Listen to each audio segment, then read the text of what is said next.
Welcome to Thriller Bitcoin. Welcome to Thriller Bitcoin.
Thanks for coming in today, Paul.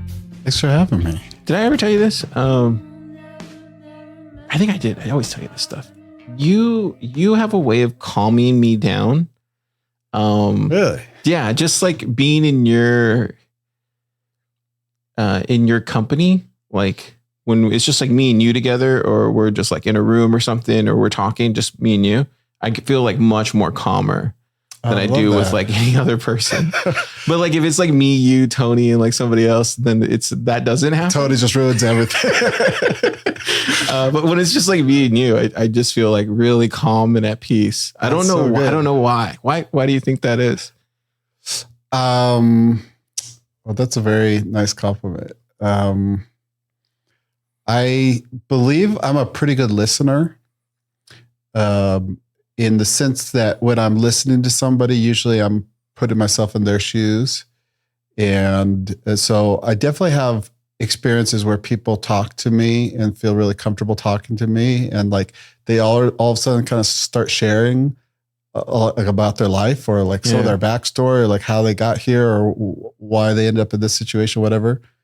And I think it's because I'm I don't know that I'm like, it's not like I have a lot to like share with them necessarily. It's just the act of somehow conveying to them that I'm hearing them, I think is the kind of the pattern that I'm seeing. Yeah. And it kind of goes into what you've been writing about. And one of the reasons you came in today, because we wanted to talk about trust as a scaling solution. And it's a collection of essays on trust. But this is a conversation that we've had at Bitcoin Park, I think last year.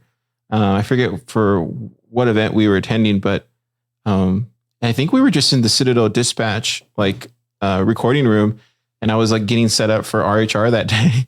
And then we were just like talking about something, and then it was about this kind of thing. And I remember you were telling me, and I was like, dude, I've never heard anybody express this like this before. I've been thinking about this. I forget exactly when. I do remember very specifically talking to you about this in Bitcoin Park and how it was such a good conversation. I started thinking about this in Miami last year in Bitcoin 2020, whatever year that was. 22. I'm struggling with which year we're on. And the origin was Obi from now Fedi, and Eric Sirion was talking about Fediment, and they were talking about these sort of trust trade-offs that are involved. And the phrase just popped into my head of trust is a scaling solution. And I think scaling solution is something that kind of makes a lot of sense to Bitcoiners. Like we understand that like we have 10-minute blocks. Mm-hmm. We're not going to buy our coffee with on-chain transactions, probably. That's not what it's going to be. And so we have these layer 2 solutions. Obviously, the most popular one, and the one that seems like it's gonna work for most of what we need is Lightning. Right. And then Fedi Fediment is another very interesting layer 2 solution that has a trust aspect where you're trusting this federation. So you're not trusting that everybody in this federation will be good to you, but you trust that the majority will. And as long as that majority, whatever that ratio they've set up their federation as long as the majority doesn't screw you, you're good. Mm-hmm. But there is a trust aspect. And so I think it was very interesting to me that trust is it's kind of a bad word in Bitcoin. I don't want to throw these guys under the bus because I love them to pieces, but like Matt and Marty were talking about OpVault on RHR the other day, and they both were saying like, "Hey, don't trust me," And I think that's appropriate in certain scenarios. Like if I don't understand something well enough to give you a recommendation, I'm going to say, "Hey, don't trust me on this." Like I don't know, but at the same time, I actually really do trust both of them in a lot of different ways. And I think there's just some really practical ways that it's kind of obvious that trust is the scaling solution. Like, for instance, like if you loaned me $20, we probably wouldn't like write that to the blockchain right then or something like that. We just like, hey, we're going to kind of trade on our balance of trust.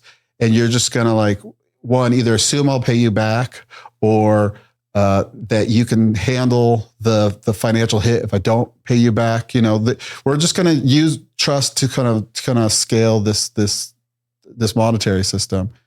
And so, and that just kind of spiraled into a ton of different thoughts. And I started writing about it. And my problem is I don't feel like I have Bitcoiners have a shortcoming in their thoughts on trust. Here's the answer. I don't have an answer on trust. I just ended up with a bunch of different meditations on trust and a bunch of different angles. So I've published, right now there's like 31 mini essays on trustasascalingsolution.com. And I have a lot more to learn about it. I think there's a lot more that I hope to discover about the concept, but I'm pretty confident that Bitcoiners becoming excellent in trust is very similar to like how, we don't think Bitcoin is all by itself is enough. We also want to like improve our food supply, like we have lots of other ideas of how we want to improve our lives. And I think one of those metrics is learning who to trust, who is trustworthy, how to trust, how to build trust, how to be trustworthy. I think all of those metrics are going to be super important obviously for anybody, but especially I think in the Bitcoin space is actually really important. Yeah, it's fascinating you bring up the Matt Marty thing because and it's something that I don't know if they brought it up or I've heard it from before, was the proof of work part to an individual, right? It's like, I trust you because your proof of work and what we've been through together and like the amount of people that also trust you. So it's like this whole kind of like web of trust of a sort, but it also comes with like you said, like, would I trust you for $20? Of course I would trust you to give you $20 and pay you back, vice versa. But like, would I trust to give you $1 million or like a million, 5 Bitcoin and like, Paul gives back 5 Bitcoin. I don't know. Like, but it gets you down to like that scale of like, oh, okay, maybe this amount of trust is there for these certain things, but maybe not for something like handing over 5 Bitcoin and expecting to get back. Yeah. Yeah. I think that's a really good one of these angles to dig into this from is this like, this kind of marginal aspect. Like there's this idea in economics, like it's called the marginal revolution, like that we make decisions on what we value, not based on some objective principle of what they're valuable. Like, so the classic example is water versus diamonds, right? Like water is objectively more valuable to humans than diamonds are, you know? So why is an ounce of diamond so much more expensive than an ounce of water? And the answer turns out that like, once you have enough water, the marginal return on more water isn't really that valuable. Whereas there's a better marginal return on diamonds in most scenarios. But if you're dying of thirst in the desert, you'll trade all your diamonds for water, you know? That's interesting. Yeah. And so I think there's something similar. And I don't think I quite landed the analogy in the piece on it, but I think there's something similar with trust of it's, and you know, the classic phrase for trust in Bitcoin is well, don't trust, verify. And then trusted third parties are security holes. And there's a great piece that people refer to by Nick Szabo, and it's the he even has this like he puts this nuance in here where you're. Let's see, where is this? See, I can't even read my own stuff, but a corollary of trusted third parties or security holes is all security protocols have security holes, since no protocol is fully free of such assumptions. So that's one little bit of nuance there, right? Like we're saying trusted third parties are security holes, but like there's always going to be some amount of trust. And so really what you're one way to think about trust is because I think of trust as very, it's an active. It's like trust is not me thinking I would give you $20. It's the actual act of giving you $20, right? What's the difference there then? Like, what's the difference between those two? Well, it's actually very similar to the concept of faith, right? Okay. One of my favorite analogies about faith is this idea of you're at Niagara Falls. I've heard the sermon illustration like almost verbatim, like multiple different pastors. So like it's the one that comes to mind. You're at Niagara Falls and you're watching this guy on a tightrope, and he walks back and forth just effortlessly, and he's like juggling and it's no problem. And then he like picks somebody up and puts him on his back, and he walks them across Niagara Falls, and it's like, so you see that guy, right? And so like let's say I turn to you and I say, Car, do you think that guy can carry someone across the tightrope on his back? And you're like, yeah, I just saw him do it. Yeah, I believe he can do it. Yeah. And then faith would be, Car, will you get on his back? Oh, whoa. Right. Okay, yeah. Right. And so trust, I think that's the distinction with trust, where it's like, it's a willingness to actually risk. It's not just a belief that a risk would be well placed, but it's a willingness to actually like to risk loss to somebody. Gosh, yeah, that's a big difference. And so that's why that margin matters so much. Like you might trust me with $20 because you can handle the risk of losing $20, but you maybe can't handle the risk of losing 5 Bitcoin. Yeah. Right. And you might trust you could say all the superlatives you want about how much you trust me, and not the fact that you won't give me 5 Bitcoin doesn't mean you don't trust me. It just means you don't trust me that much. Right. Gosh. Dang, what does that say about us as far as like how we evolved as like humans and like where we are in society? Do you think money distorts things? Or is what we're talking about right now, is that a bad analogy? Should it be like, I will give you my limb so you can attach it to yourself if you're missing a limb, but you couldn't have like my heart, right? Or right, like, yeah. I wonder if this kind of scales across other circumstances. Yeah, that's an interesting thing. I do think with money, we tend to create abstractions that turn trust into like more quantifiable risk. I don't know if this is another one. I don't know if it landed, but the example I use in a piece is banks. There's I can hand you a pen because I trust you. You're going to give me the pen back, or if you don't give me the pen back, hey, I'm out of pen and I'll live, right? And maybe next time I won't give you a pen, or I'll watch you closer or something. Yeah. If you go to a bank, the pen's on a chain. So they don't really trust you. You're right. They always are. I looked into it, like the pin on a chain was an invention, like originally marketed at banks.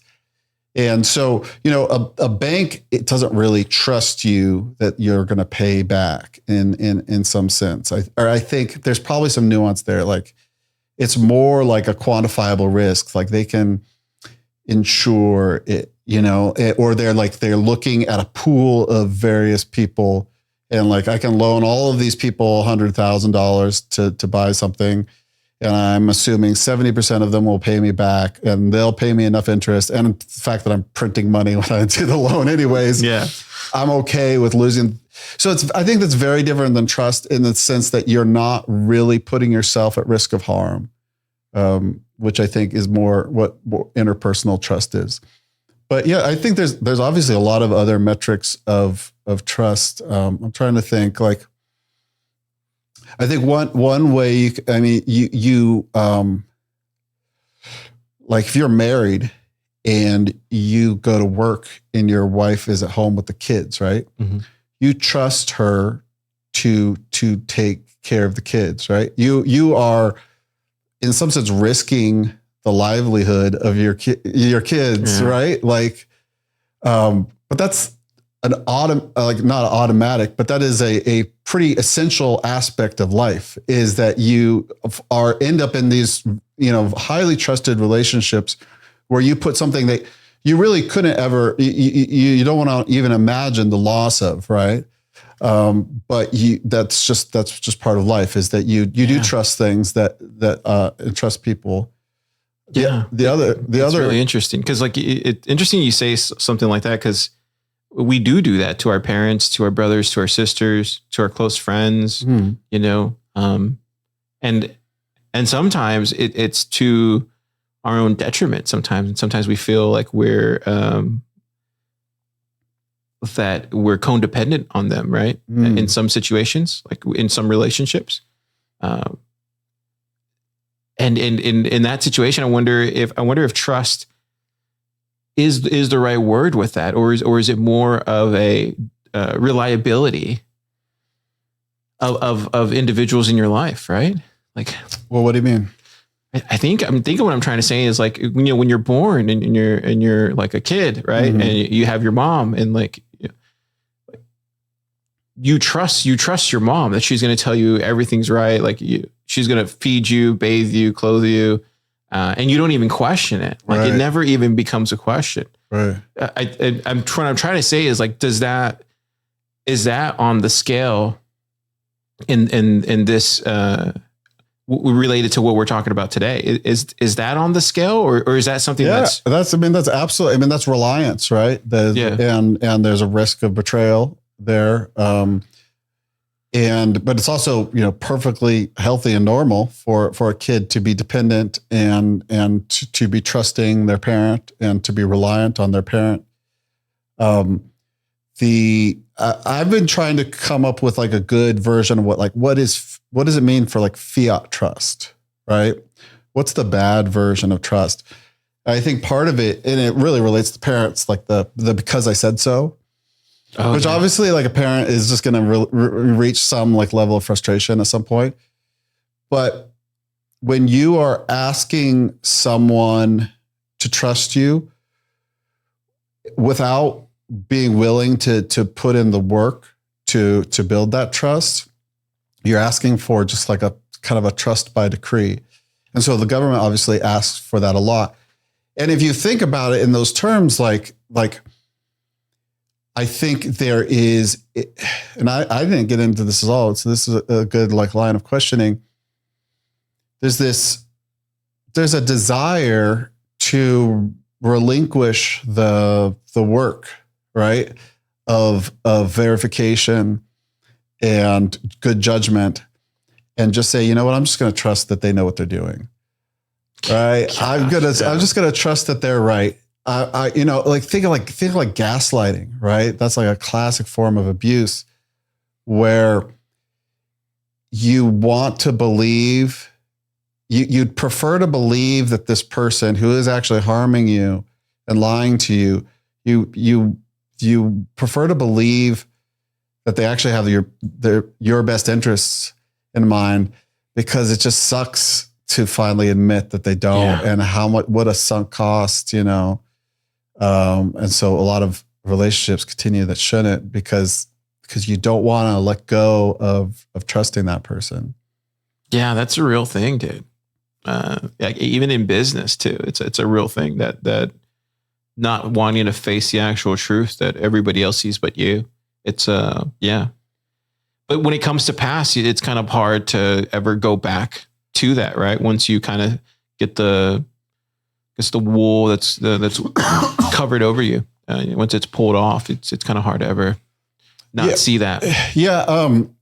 Jordan Peterson talks about this a bit of, it's inevitable that we'll have broken trust in a relationship. Somebody will betray you somehow. And you can go through life being naive, or you can be cynical. Oh, he gives you those two? Does he say those two? There's no middle? I'm trying to think, shoot, I should know better because I watched this thing, but I try to take some notes. The middle way, I don't know if it's a middle way. The way I think of it is, like, if you search for trust in the Bible, just like look for the word trust, which obviously I did because I'm writing about this. It always just says, don't trust men, trust God.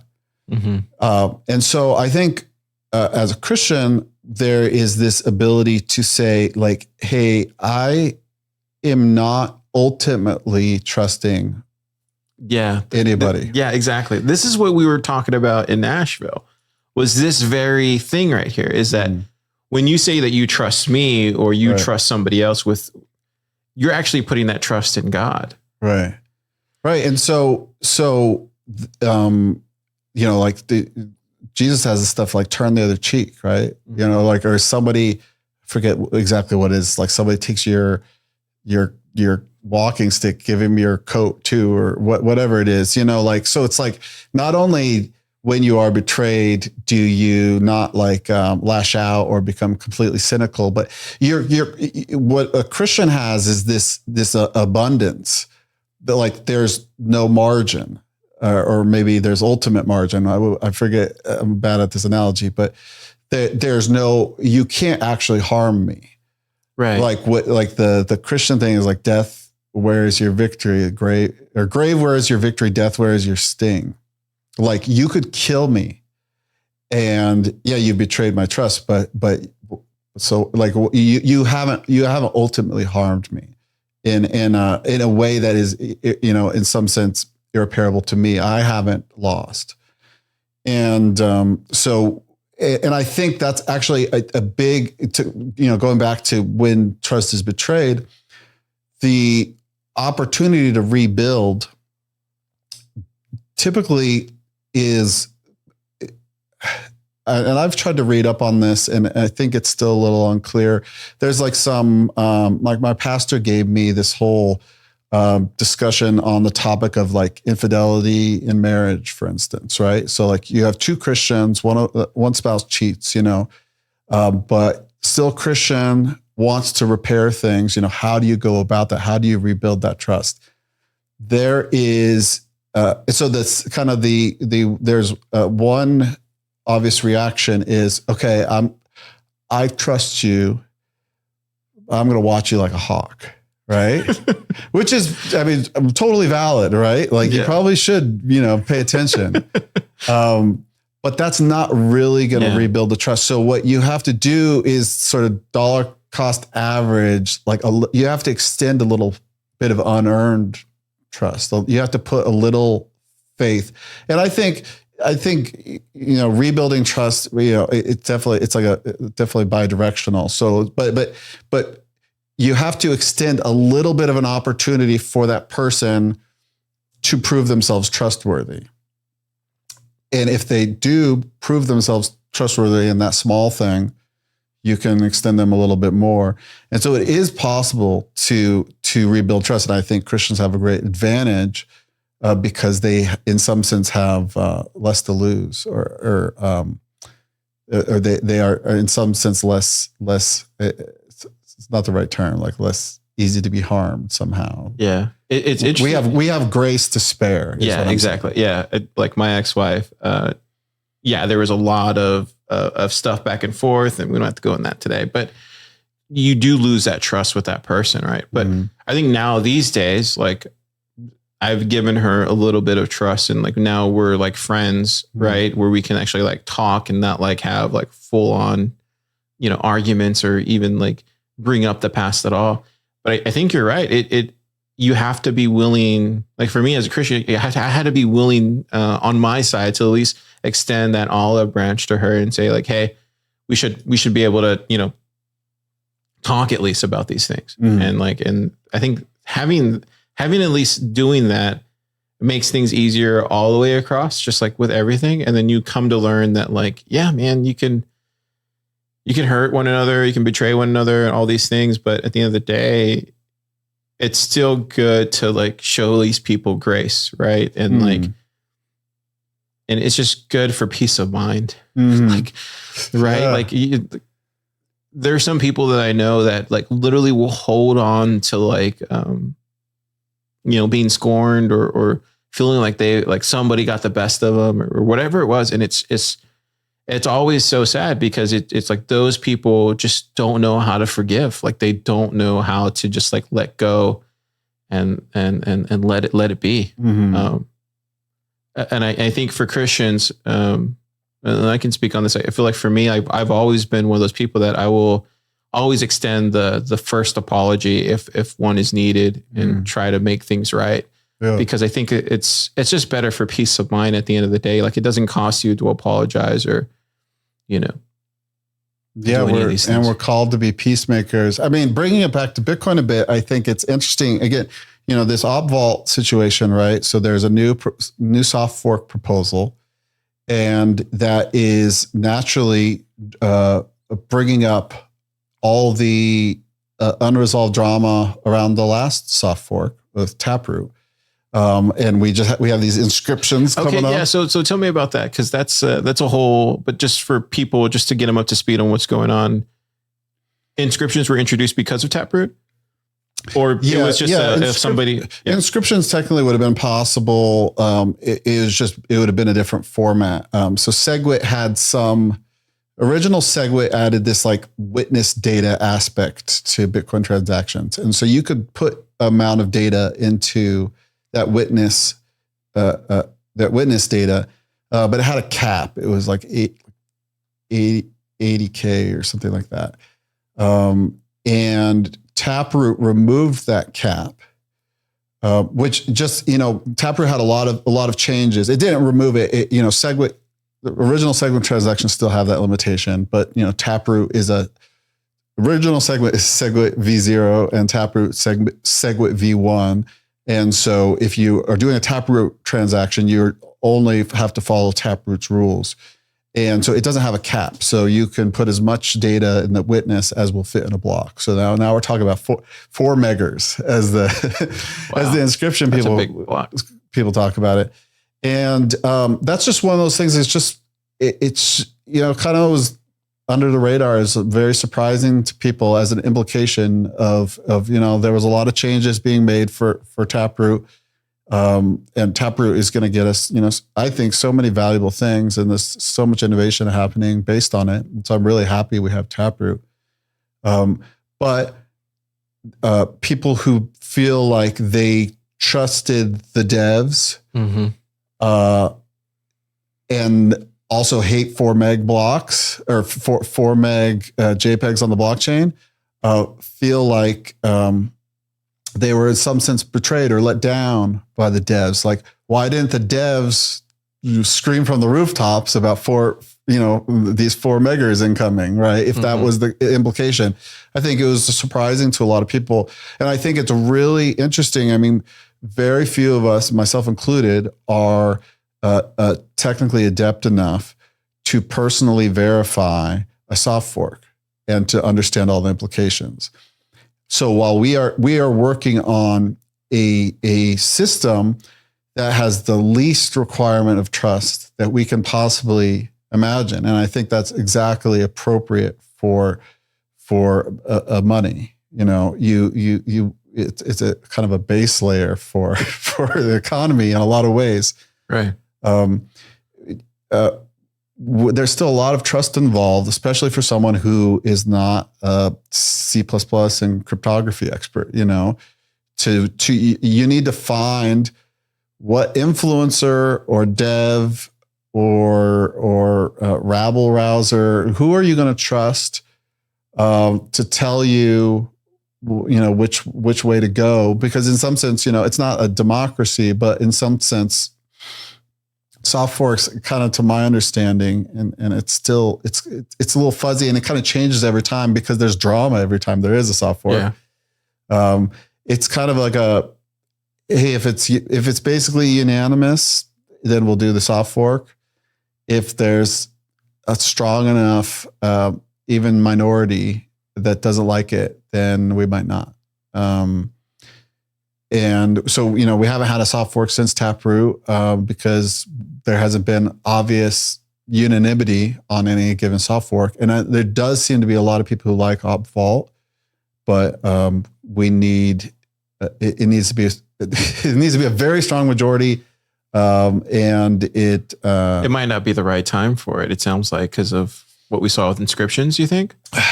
Well, I don't know. I think it's good to talk it out. It's good to figure it out and to figure out, who are we going to delegate some amount of trust to for the soft fork? If we are, I mean, I'm rooting for it. I want to live in a world where we are able to find enough in common that we can make small improvements to the system. We don't absolutely have to have it, so I won't be crushed if we don't get it. But I think it would be really good. Yeah, I think for me, like I don't know enough of this stuff as it is, so I'm like looking to you guys. Yeah, who are you going to trust? I'm looking around to my friends who are all the devs. Yeah, right? And what heuristics do you use? How do you pick? I will go to you, Nifty, Tony, and I go to all y'all super. Like I go to everybody, and and then I gather what I can gather from y'all, and then I try to come up with what I think is the best solution based on all these different opinions. And how are you picking who you trust? So you listed off some people. Like, well, what are some of the reasons that you chose those people? Because they usually have been right in the past about things. Yeah, and their track record, right? Their track record is usually right in the past because there were some things that you guys had been talking about for like a year or whatever it was when I first was asking these questions about other things, and you had tend to be right about these things because they would pass and they would be like, oh wow. That track record is such a good example. I mean, like I think Tony and Ben, right, were telling me like, hey, we could put a 4 meg JPEG on the blockchain, and they figured that out after the Barak incident where Barak broke LND with that like crazy multi-sig transaction because he that was the first time anybody, as far as I know, had published something on the blockchain past this like 80K limit. I might be wrong about that, but as far as I know, and then that's when it lit up for them, there's just the block size, so you could go full 4 megs. So they started talking about that before inscription started. I thought the ordinals and the inscriptions. I thought that came like in August, September. Pretty fresh. So that was after TabConf then? The inscriptions part? Yeah, I think inscriptions just started happening in the past month or two, right? But did Casey know that he could make inscriptions prior to Barak doing that? Well, I'm guessing he did. Oh, okay. I don't know. But it was probably Barak the first one that actually put it to the test? As far as I know, yeah. Oh, wow. I didn't know that. And so that's another example. They're like, Tony and Bam, very, very intelligent. It didn't click for them that they could put a 4 meg JPEG on the blockchain until the Barak thing, right? So if you ask them during this Taproot activation, like very trustworthy, like, hey, there's no hidden gotchas with Taproot, right?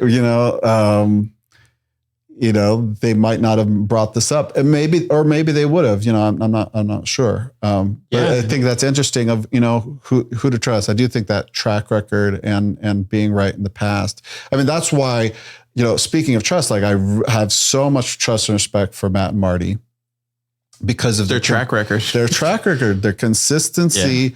On a they're ton usually of right things. on a lot of things. Yeah, it's been crazy, very good, I feel really blessed. Like a lot of people in the Bitcoin space have had like some specific hero who maybe even like was the influencer that orange pilled them, and then that person went shitcoin somehow, somehow that person like kind of betrayed that trust and like, slay your idols. And I mean, it's good. Obviously you don't want to like overload any one person with trust, but I'm so grateful for Matt and Marty, also Michael Goldstein and Pierre Rochard. Yeah.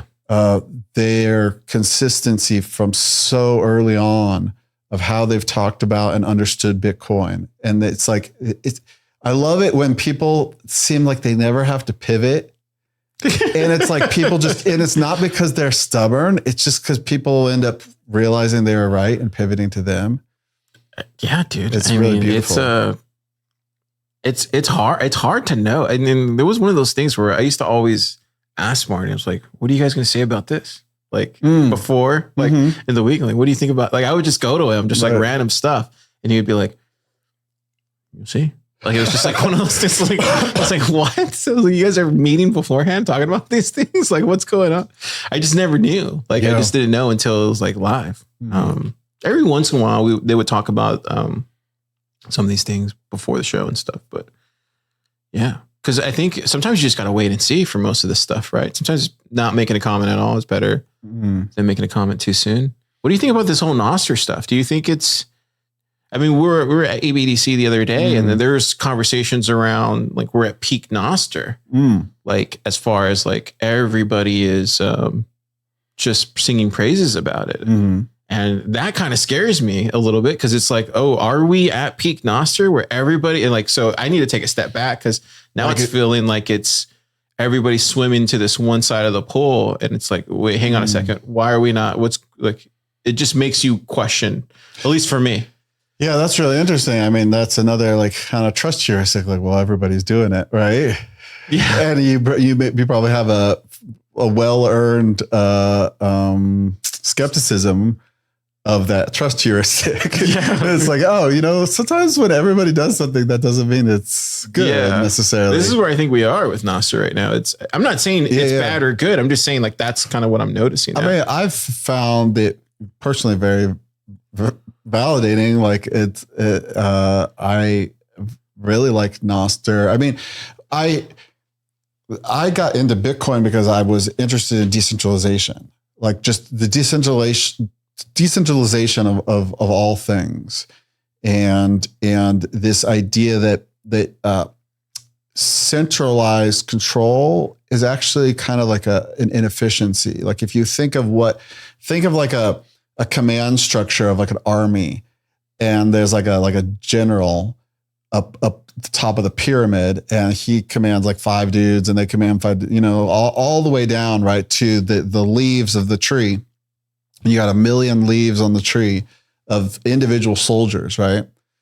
If every soldier has to like run something up the chain of command to ask if they're like allowed to take a shit or something like that, right? Like that's inefficient, And so corporations obviously deal with this all the time, and trying to make the what they do more efficient, but ultimately like their ability to kind of wield a large amount of capital and to create moats, like think of like Apple and Google, have these like huge like or Apple and Facebook are big ones that stand out to me as far as their like patent moats. It's like illegal to in a lot of industries to just start building something because it's so patent encumbered. And ultimately, we know this in economics.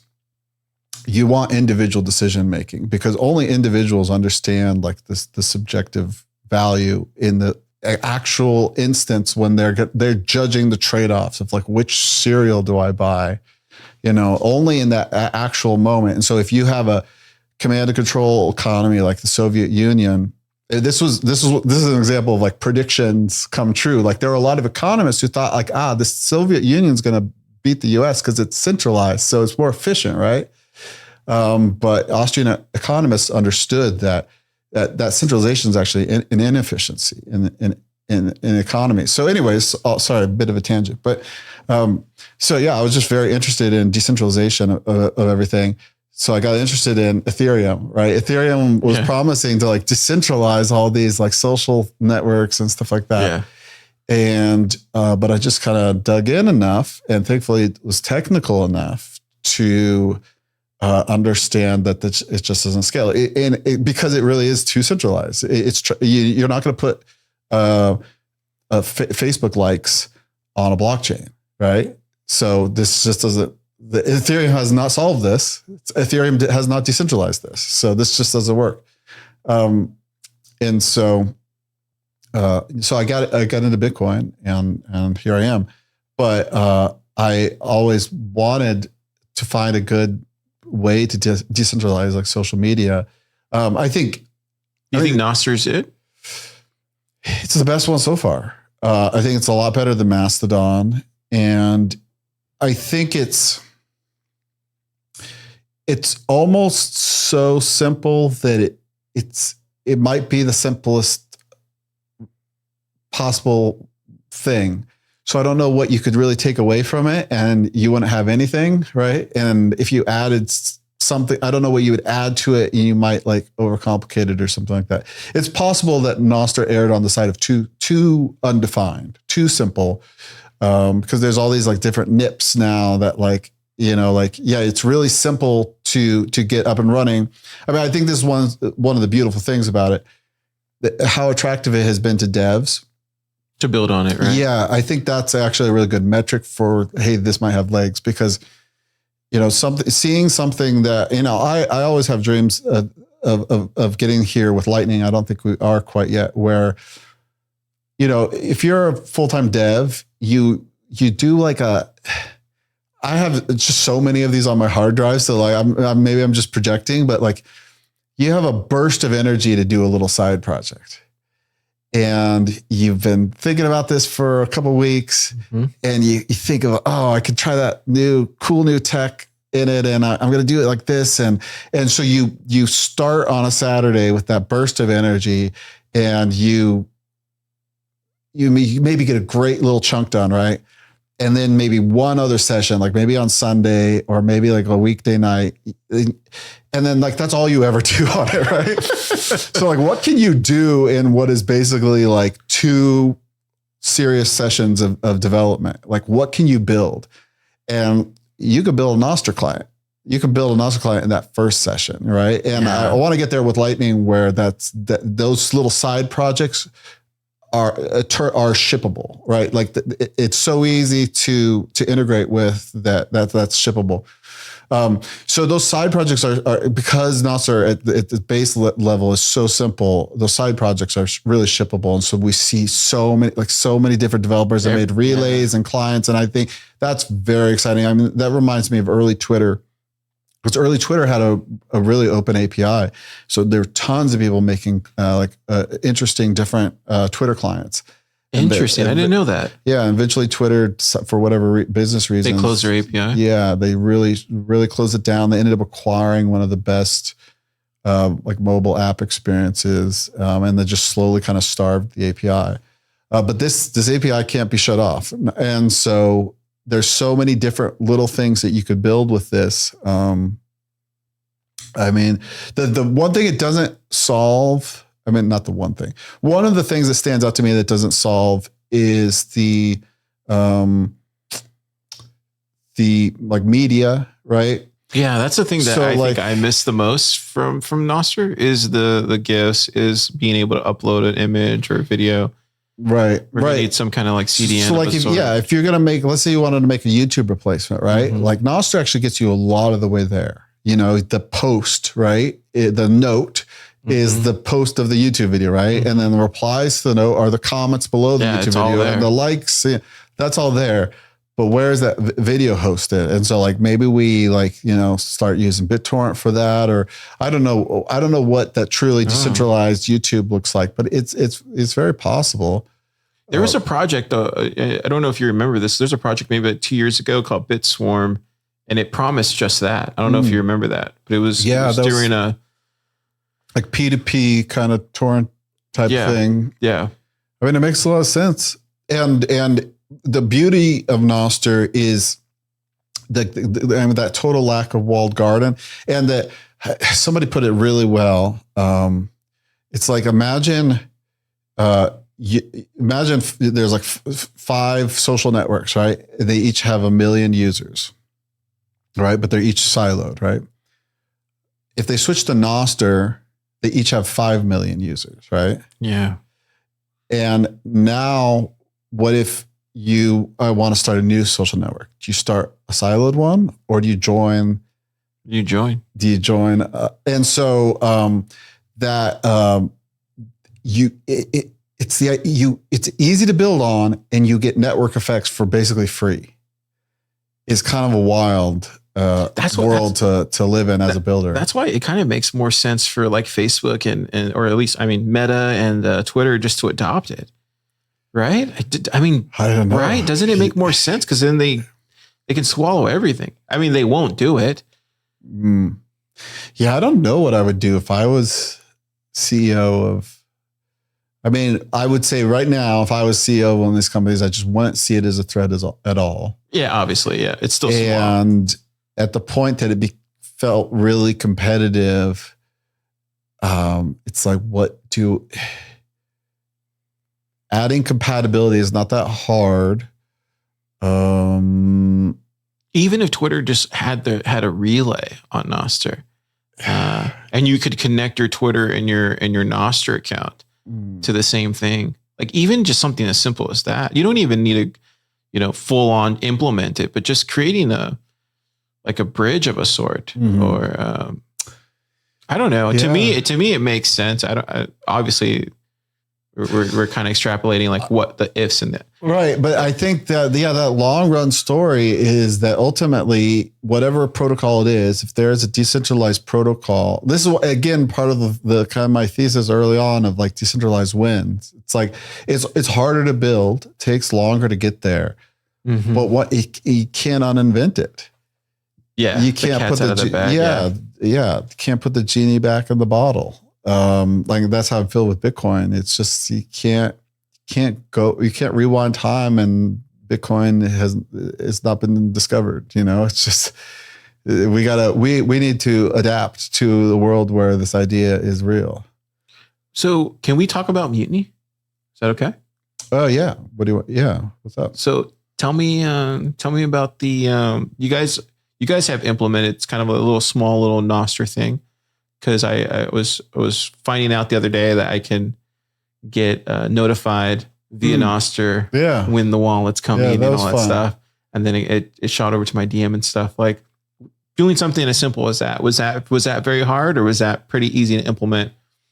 That was pretty easy. It was funny. Like we went to Nashville for there's like a BDK, LDK, like a spiral offsite basically.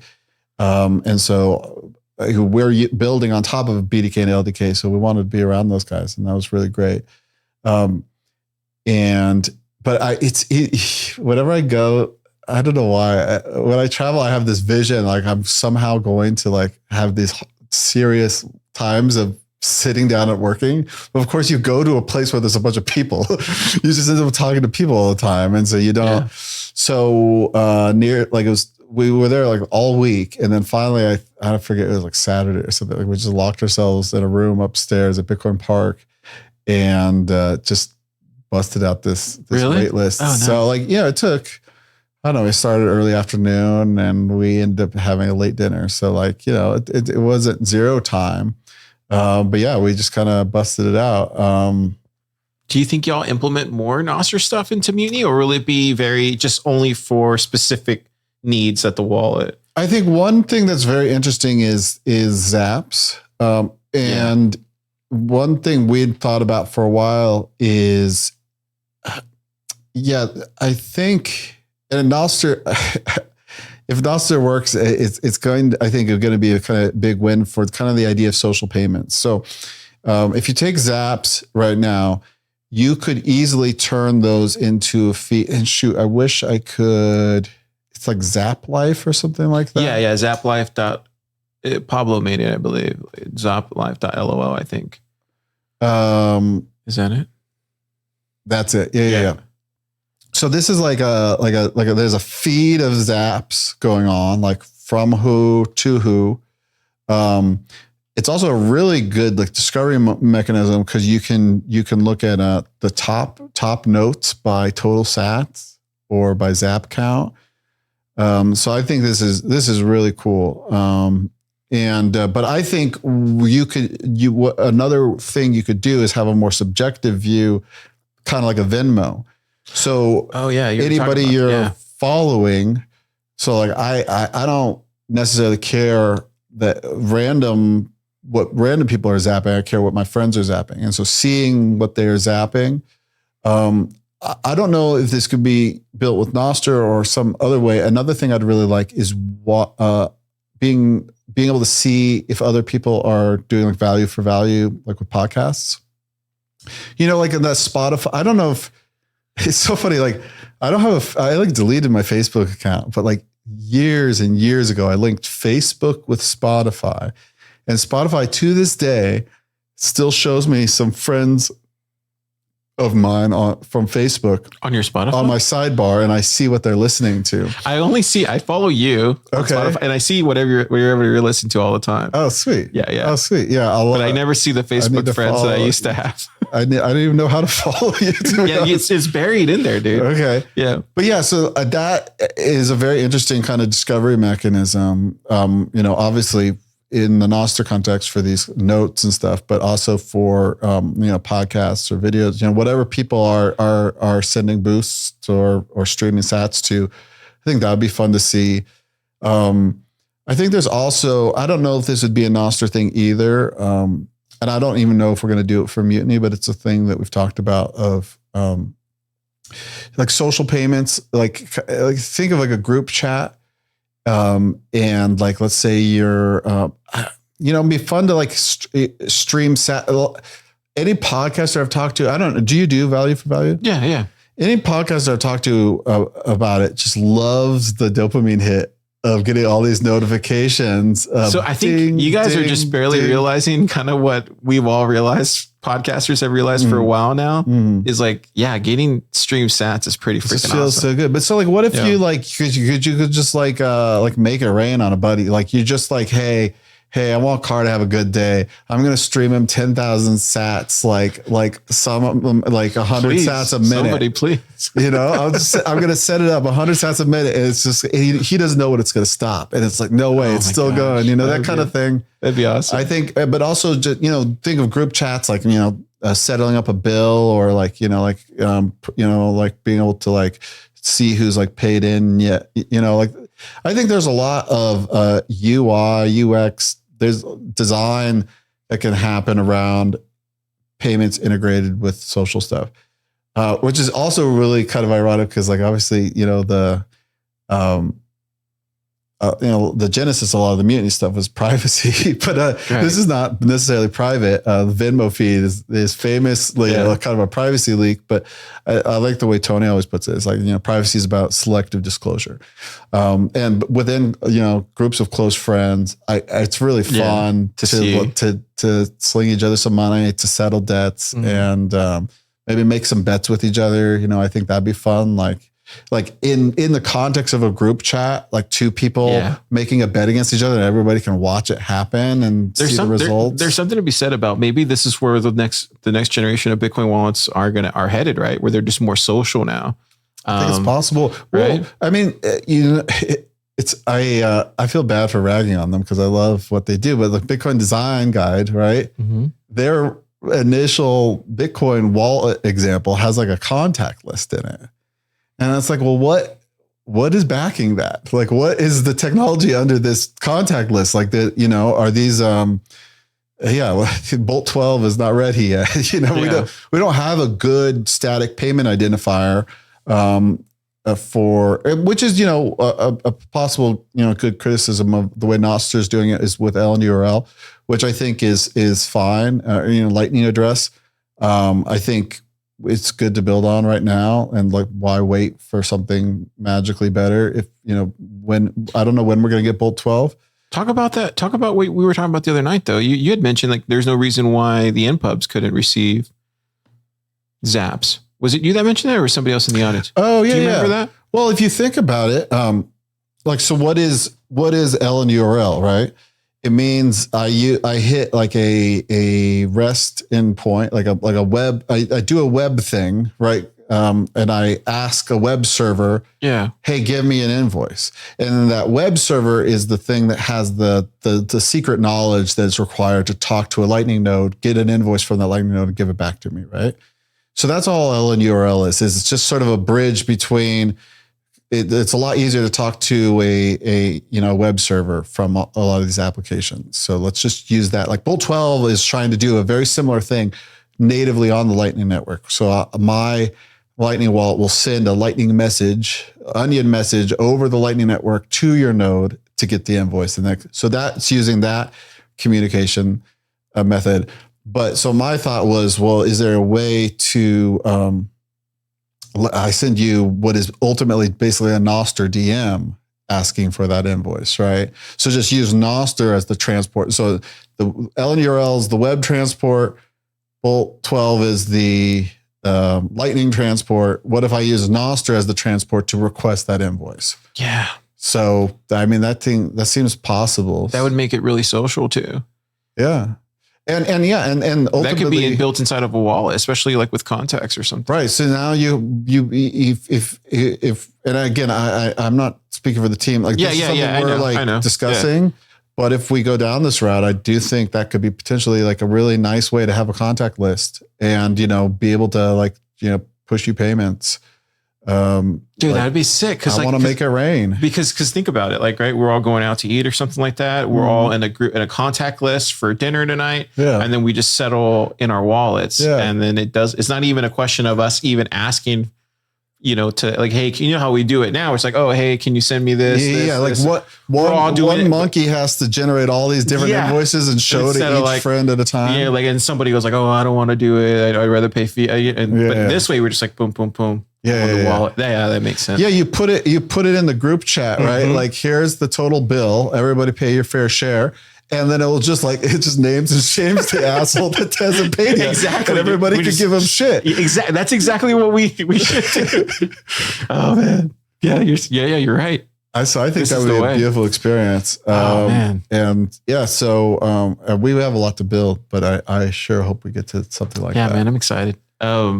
Let's talk about voltage real quick, because I know that you guys released the Flow 2. Yeah, Flow 2.0. So we were talking about SNL. Like, what?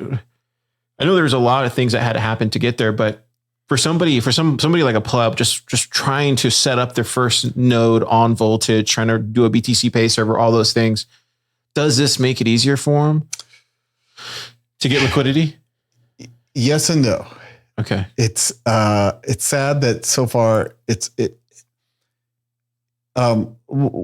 right now we're kind of targeting and thinking about, just because it was the easiest thing to ship first when we wanted to ship something, is the integrator, right? So you could imagine you are a pleb, right? And you download a wallet and you generate an invoice.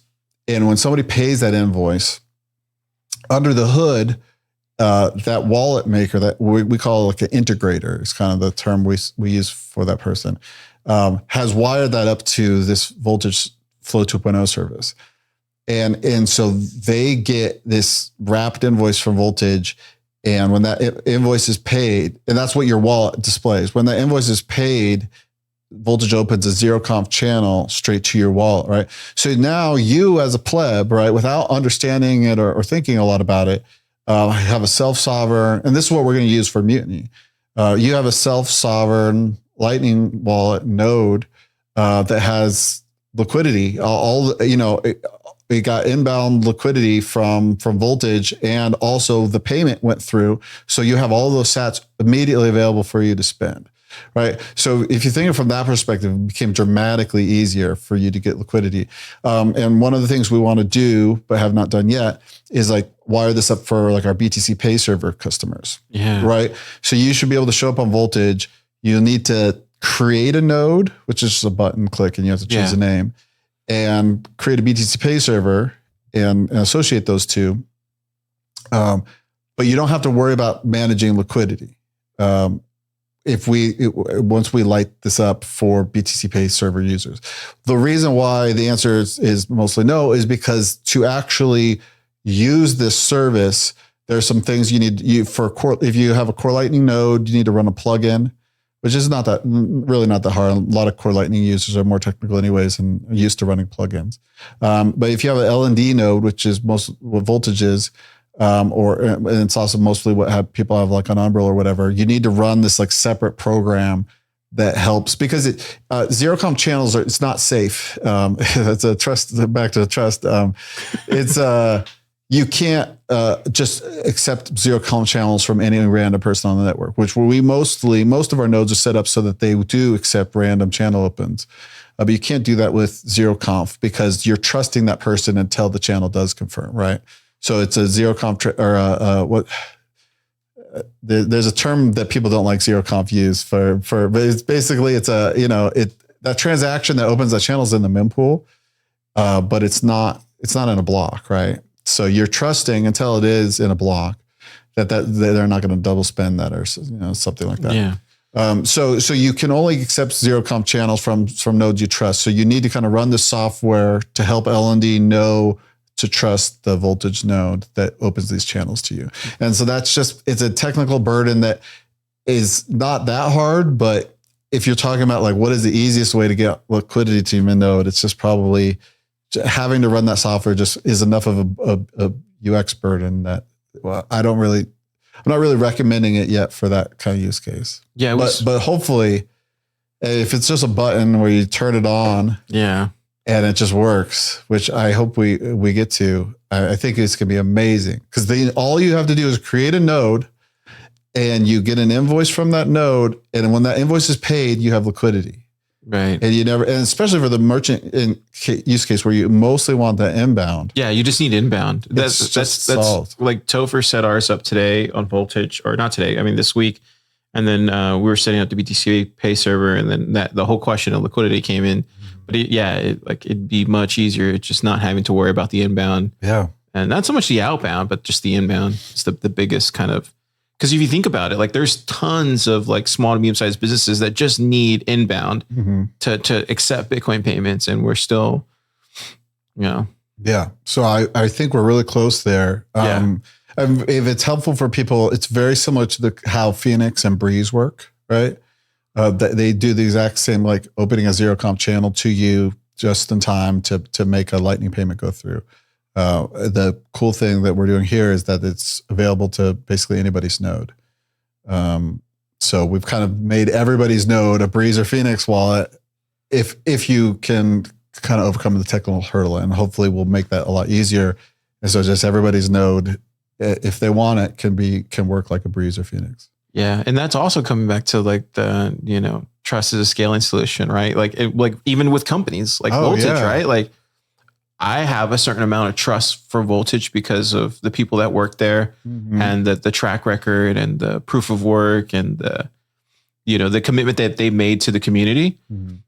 And so I feel comfortable, hosting a node there, but others would be like, nope, you got to do your own node. You got to do your own thing, kind of thing like that. But it kind of just goes back to what you were talking about. It's just, a scaling solution. Yeah. And I've taken that very seriously. I mean, you could think of it, Voltage works to minimize, and I think this is actually another good heuristic for when someone is trustworthy.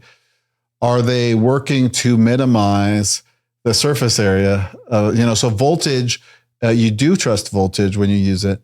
And voltage works to minimize how much you need to trust voltage. So you are putting yourself at risk that voltage is malicious. But this is even just like a total, a well-known practice in like engineering. It's the idea of you want to give people the now I can't think of the term. Something like the least information principle or something. That's not the right term, but you don't want I've got a pile of social security numbers, right? I don't share that with everybody in my team. Like if that's mission critical to my company to have a pile of social security numbers, the absolute minimum people should have access to that with the most constraints around it. So anyways, that's just a way to be trustworthy, to be a good steward of trust that's put in you. And so voltage has a trust aspect. And it has by people choosing to trust voltage, more people have been able to run nodes that might not have run them otherwise. I think there's always this trend in Bitcoin where we try to make the cypherpunk solution as easy as possible and as powerful as possible. I think actually one of the bigger advantages with voltage is not necessarily the idea of that you can't run your own node because there's like node in a box solutions. Like there's a lot of software that makes it relatively easy to spin up a node. It's more about like the accessibility and uptime of that node. Like my power in Austin, my power goes out all the time. Especially I don't want to put my like home network on the internet just so that like payments can go through to it. Even though there are people who do that, and there are ways to do that relatively securely.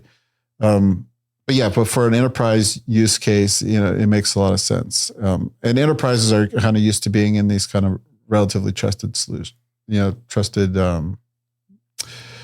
solutions. Yeah. And as far as like businesses too, they just need a reliable partner. Like you said, that makes a big difference. And even to the part when you're going through those steps, it literally tells you, like when you're setting up BTC Pay server, it's like, don't write this down. We don't do this specific feature of it because of the trust that's required. So like those bolden words when you're getting all this stuff set up was a really nice touch that I thought. It's funny. Like I somebody asked me at Bitcoin Park a while back to give like a explanation of voltage.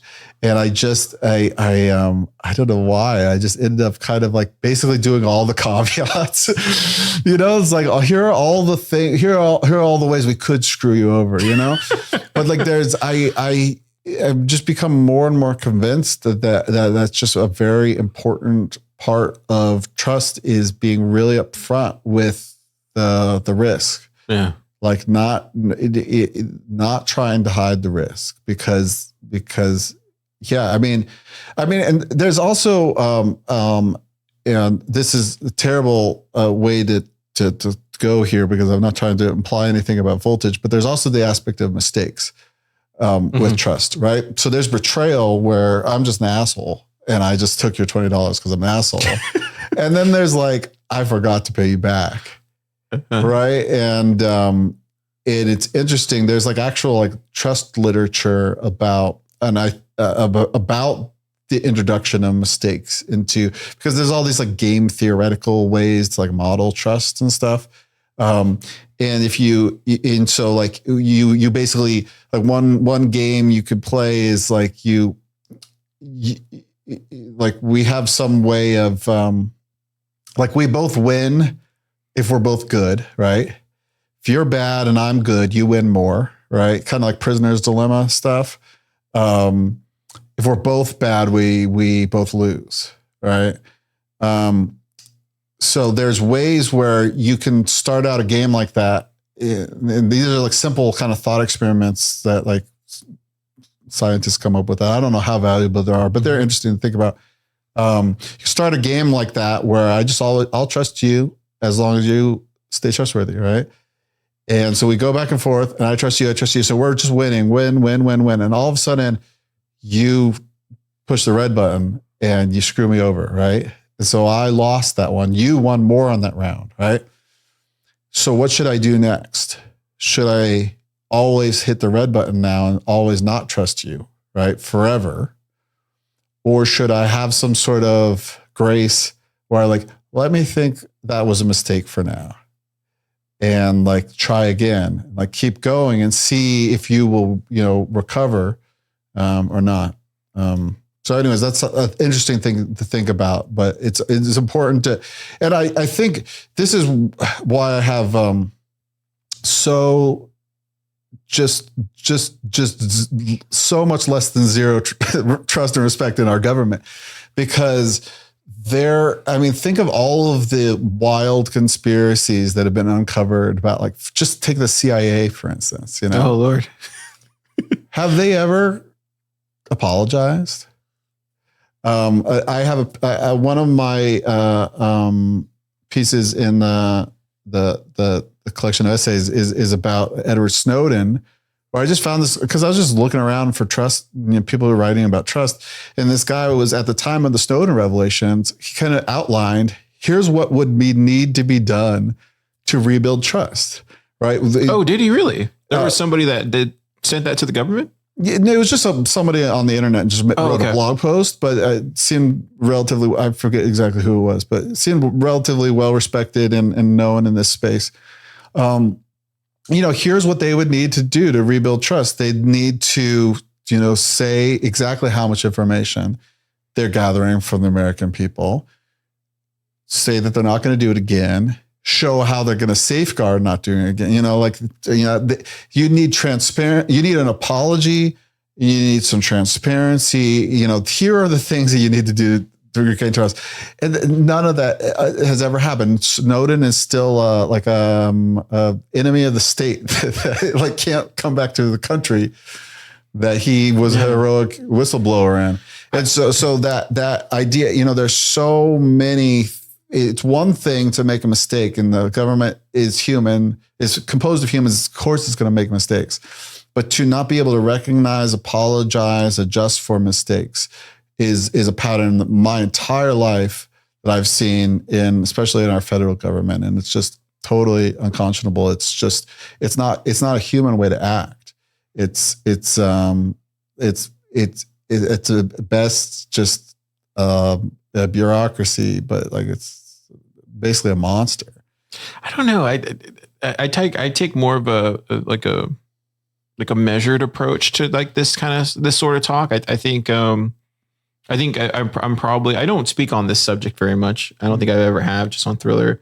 But I do, we do in private and stuff, and that's always good. But I think for me, I really want to believe, maybe it's just me, and this goes back to trust, right? Yeah. I really want to believe there's patriots amongst our government that are looking out for the best interests of America. Like, I want to believe that there's patriots there. I think there are patriots there. I think I would agree with that. I would think there's patriots there that actually think they are doing the right thing with the information that they have in front of them. I do think there are some bad actors inside that are probably, it's kind of like a balance, right? Like a back and forth where, this side hits and then this other side hits back. And then it's like a cat and mouse game. And I think if I had to guess just from a subjective point of view, I would say that's probably happening inside our government, where you have like these patriots and then you have these other people that are just like going back and forth. And I think that's the thing. That's what I mean. That's all hypothetical and not really with anything. But I would just say that's just kind of how I always saw it. But what I would like to see is the good guys hit back once in a while. Then, if that were the case, I'm not saying that there aren't some good people there that for whatever reasons can't speak out or they're trying to make a difference or whatever. But we've seen just in the past decade, just a million times that the government did something obviously corrupt and nobody got punished for it. And that if you're in an organization like that and you aren't publicly speaking out or resigning, and maybe there's a lot of people who have like resigned and we just never hear about them or something like that. And I understand that that's, somewhat of a, threat to your life and family to speak out against something like that. So I can understand the motivation there, but at the same time, if you're talking about patriotism, or you're not willing to risk your life and liberty, then it's not patriotism anymore. You're just at a company, like that's fine, whatever. But so yeah, I think there's been just too many examples in my lifetime. And I think it is possible to even regain a kind of level of trust in the government. I think so, dude. I really do. This might sound really crazy of me, but I really do think, at least in our lifetime, we'll see America swing back the other way, where it'll be another beacon like it was, long ago. And I think it's going to take time to get there, and it's going to, a lot of people have to be removed. But I think we're already kind of seeing it. It's already kind of trending, man. Like Bitcoin is kind of infecting everybody at this point. It's the orange pill effect, right? And we're kind of seeing it again with Nostr, and this world is becoming more decentralized. People are becoming more aware. It's the age of Aquarius, right? if you're into that kind of stuff. Yeah. And I think it's so, maybe I should have led with some of this. I definitely don't want people to think I'm like trust Maxi, where it's like, I'm so bullish on things that allow us to, I wrote a piece a long time back. I don't know how long ago it was. I think it was when Trump got banned from Twitter or whatever. And I kind of really thought about it, and it's like, it doesn't feel right to call this like an affront to free speech. Like, this is a company that chose not to platform this guy anymore. And I don't really buy this whole publisher platform distinction. Like, I've made websites, right? Mm-hmm. And you make a website and you're a publisher, but you add a little bit more code so that there's user generation content. Now you're a platform, and like whatever you're choosing to run these servers, you're writing the code, you're choosing what goes on. And obviously Facebook and Twitter have very much chosen what they think is acceptable on their platforms. And we obviously see this with money too. Institutions have a list of unacceptable things, like marijuana or selling guns, that they're like, we're just going to unbank these. We don't think these are acceptable on our platform.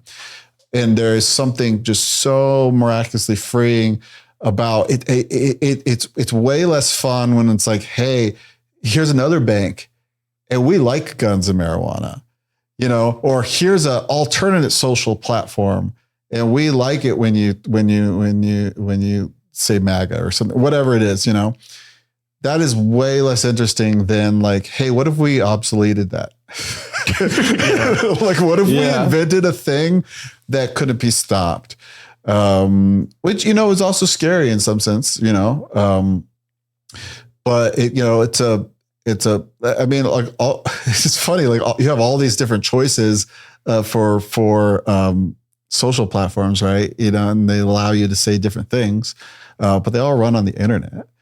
The internet is already a protocol like this. There is possible to, in some ways, deplatform people. There's like the Great Firewall, China and stuff like that. But the internet is already a very agnostic protocol that has been just hugely beneficial for society, and obviously hugely detrimental for society. But you can't uninvent it. We live in an internet time now, and so now we're going to live in a Bitcoin time, and it's going to be great and horrible. Yeah, it's I can't wait to see like more of the AI stuff, like the ChatGPT stuff gets implemented into some of this stuff. Like that's going to be really fascinating, because like already right now people can use that to code, or people can use that to build things, or even write, or like whatever. Like I keep seeing more and more of like different ways ChatGPT can be used in all sorts of situations, dude. Absolutely. I was showing it to my normie friend, and they literally could not believe it. They're like, Car, I'm going to use this for emails every morning. And I'm like, do it. To like write emails? Yeah. Cause they literally have to send emails every morning. I saw this really funny one where you type the prompt, please give me job. Right. And then it outputs a beautiful email. It's like, dear sir, madam, attached is my resume. It would be the greatest honor if you would consider me for the, it's like all this flowery language for a job application, right? And then the recipient pumps that into an AI, and the output is, please give me a job. So like, we're definitely, I think it's really beautiful, and it's really, I really hope, I think it can actually really democratize, like the building of a lot of things. If you think of, it's already in a weird way. And I think that it's probably a very helpful illustration. Writing a good prompt and getting a beautiful image, right, does not make you a painter, right? Right. And there are so many valuable things that you're only really capable of doing, and especially in the terms of innovating, and you know, whatever you want to say philosophically about like true art or whatever, you know, that you can only do by actually being a painter yourself. But it's not nothing that you got this really interesting image of your specific prompt, right? It's not nothing. And there's something there. You got an art-like artifact out of it. And so I think, you know, I think about it a lot in terms of code. And one thing I really hope for is a kind of a democratization of making small tools. Like AI is, at least at the stage it's at right now, is not capable of making an entire system very well. But it's pretty good at making like a tiny little utility. So like I think of like, I actually use this for Trusted Scaling Solution. I had all my posts in one format, and I wanted to merge all of them so that I can edit them as just one text document. And so I needed to make some changes to each individual post, just like the metadata that I was using there, like markdown files and stuff like that. So I asked ChatGPT to help me write the script to do. And it did, really? Yeah. And I don't think it did it perfectly. I'm sure I edited that a little bit, but yeah, it helped me write a script that made these, you know, one script to merge all of them and like remove some metadata, and then another script to like take the big mega article and split it out again. Cause I was like you know, one of the things I was trying to do is like reorder them. And so each post has a number on it. So I'd have to, like, if I changed the number of one in the middle or added a post to the middle, I'd have to change the number on all, you know, just dumb little, but like how many menial tasks can you think of that you've done? Like, well, like, oh shoot, I've got a bunch of files and I need to make this one change. Or I've got a bunch of slides that I need to make this one thing. So I can imagine us starting to write like little tools and become like more tool makers ourselves. That's my ultimate goal. Is like, I think you could almost make an operating system around this that's all it does is like for you, is that it's designed to pump outputs out of like the applications you're using, like your web browser or your music or whatever it is. It's designed to pump those into these little mini apps that you find on the internet or you craft yourself or combine yourself. And then now you've got new outputs. So like, there's just, I really like the idea of more democratized, more improvisational computing. Yeah. It's kind of like the movie Her, where you start asking it a question and then it just starts talking back to you. And then before you know it, it like already has your emails lined up for you for the day. Dude, it's a fascinating, I don't know if you've ever seen that movie or it's been a while for you, but like, dude, it's a fascinating movie. Like, yeah. So you ask, I don't remember this part of the movie, but yeah, you ask her like when Joaquin Phoenix starts up Her for the first time, he like asks what her name is and she just randomly picks one. She's like, so wait, you were going to randomly pick a name? She's like, yeah, well, based on this, whatever, what I know about you, this is the name that I chose. And then he starts laughing. He goes like, well, how do you know? And then she starts recognizing that he laughed to that. So she ups her snarkiness and it just starts realizing in real time what it's actually. Yeah. Cause it's trying to culminate this personality around what your behaviors are and like what you think are funny. There's the MIT Media Lab in the 90s, were some of the first people to do like wearable computing. And there was a concept then called affective computing, affective with an A, like affective, like, and it's about responding to you like emotionally. One of the coolest examples was somebody would wear something that would like let him know if he's becoming stressed. Be like an early warning that stress is building. So like you can imagine someone with like an anger management problem being like kind of like warned off, you know. I think that was really interesting. And the thing, I wrote about this for The Verge way back when, and is so sad at that time that I don't want to put a Google device on my head that tells Google every time I'm stressed, you know, like there's a lot of beautiful things that I think we could use computers for if we could trust them.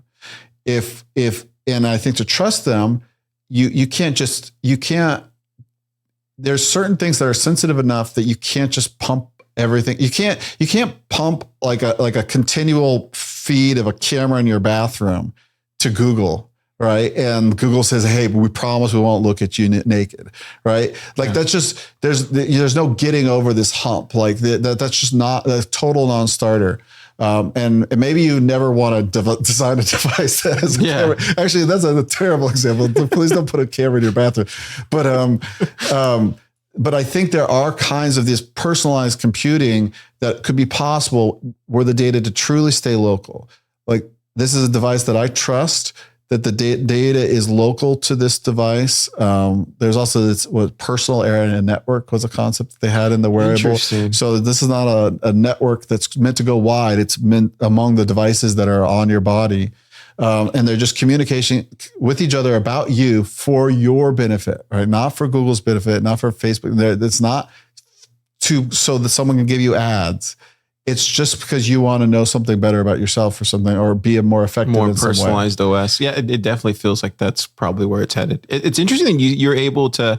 You were saying like, yeah, you could have Chrome, and then Chrome could be reading your Gmails, and then you could also say, hey, respond for me on all of them, like take care of it. Yeah, and then and then maybe there's another Chrome, or maybe it's like I don't know, Photoshop, right? And you have to get certain things done, and it's like, create those things that I've been working on all week, finish them for me. I trust that you'll know the style that I'm going after, and then it just spits them all out for you. And then like, okay, now post them to social media for me.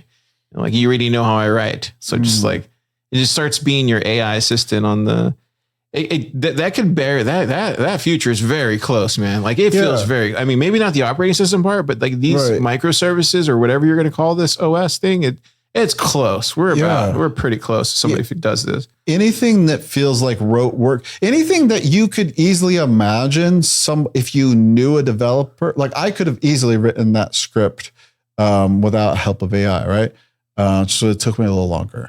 So anything that you could imagine, like, hey, if I could convince my coding buddy to write an app for me right now, he could probably bust this out real quick. I just don't know how to code, and I'd feel bad asking somebody to help me automate this part of my life. But anything like that, because AI is very much about it's creating something that looks like something else, right? So any script that's kind of a lot like something that already existed. How many scripts have been written in history that are designed for going through emails and sorting them or whatever?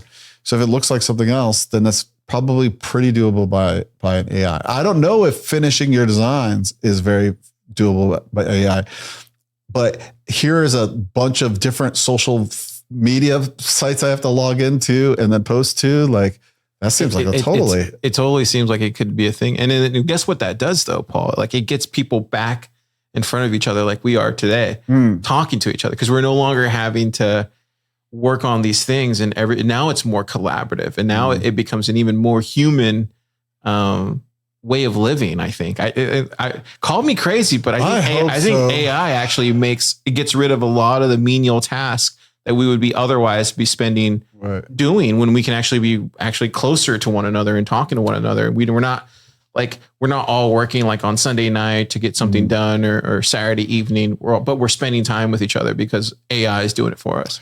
I don't know. There's something. Yeah, I hope so. I mean, think of how much better our computers have gotten and how much more effective they've gotten at doing so many different things.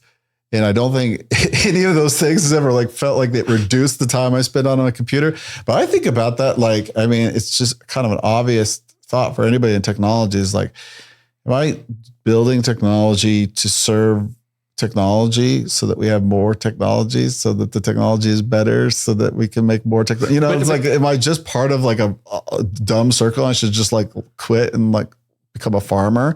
Or can I make something that is truly make somebody's life, like actually improve someone's life? So on that metrics that you're saying, so that somebody can actually have, either, more abundance, and so, more of a buffer, more free time, more peace of mind, those sorts of things that truly improve people's lives. And I think rare. I think there are going to be people that are going to be building towards that future. I mean, call me crazy. I can't be the only one thinking like this. Like, there has to be other people that are thinking this way about AI and all these other things. I think what you're doing with Mutiny is very much part of that. We're talking about the social aspect, possibly being in, like those things make our lives easier, and just makes it fun. It makes us have an enjoyable time around technology and what we're doing. To get back to your scaling solution, because I know it's already getting pretty late here, but do you trust your computer? Like, how much do you trust your computer? It's a thing that we never really talk about, but the computer probably knows more about you.